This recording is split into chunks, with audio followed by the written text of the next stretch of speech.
2 Kings chapter 11. Athaliah and Joash.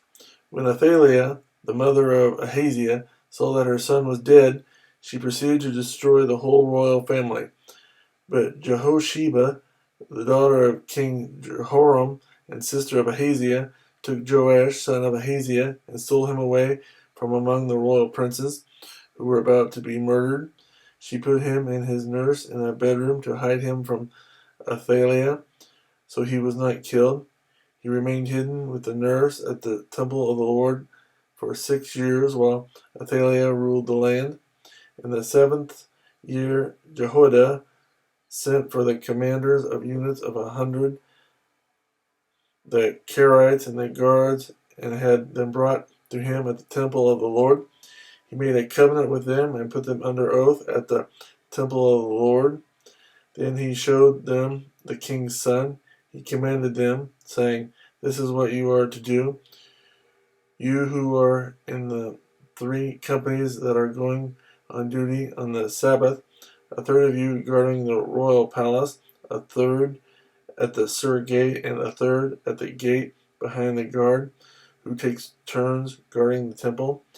And you who are in the other 2 companies that normally go off Sabbath duty are all to guard the temple for the king.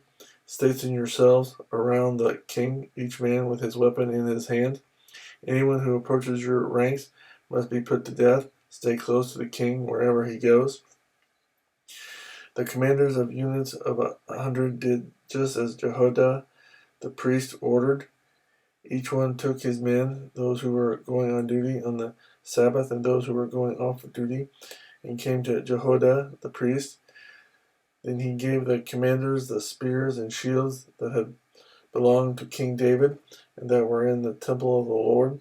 The guards, each with his weapon in his hand, stationed themselves around the king near the altar and the temple, from the south side to the north side of the temple.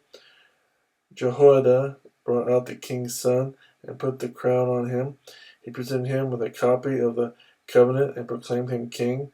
They anointed him, and the people clapped their hands and shouted, "Long live the king!" When Athaliah heard the noise made by the guards and the people, she went to the people at the temple of the Lord. She looked, and there was the king standing by the pillar, as the custom was.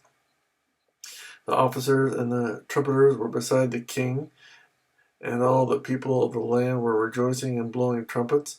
Then Athaliah tore her robes and called out, "Treason! Treason!" Jehoiada the priest ordered the commanders of units of 100 who were in charge of the troops, "Bring her out between the ranks and put to the sword anyone who follows her." For the priest had said, "She must not be put to death in the temple of the Lord." So they seized her as she reached the place where the horses enter the palace grounds, and there she was put to death. Jehoiada then made a covenant between the Lord and the king and people that they would be the Lord's people. He also made a covenant between the king and the people.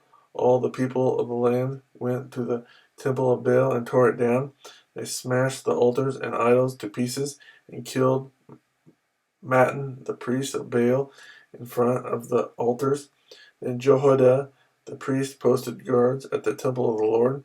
He took with him the commanders of hundreds, the Kerites, the guards, and all the people of the land, and together they brought the king down from the temple of the Lord and went into the palace, entering by way of the gate of the guards. The king then took his place on the royal throne, and all the people of the land rejoiced, and the city was quiet, because Athaliah had been slain with a sword at the palace. Joash was 7 years old when he began to reign.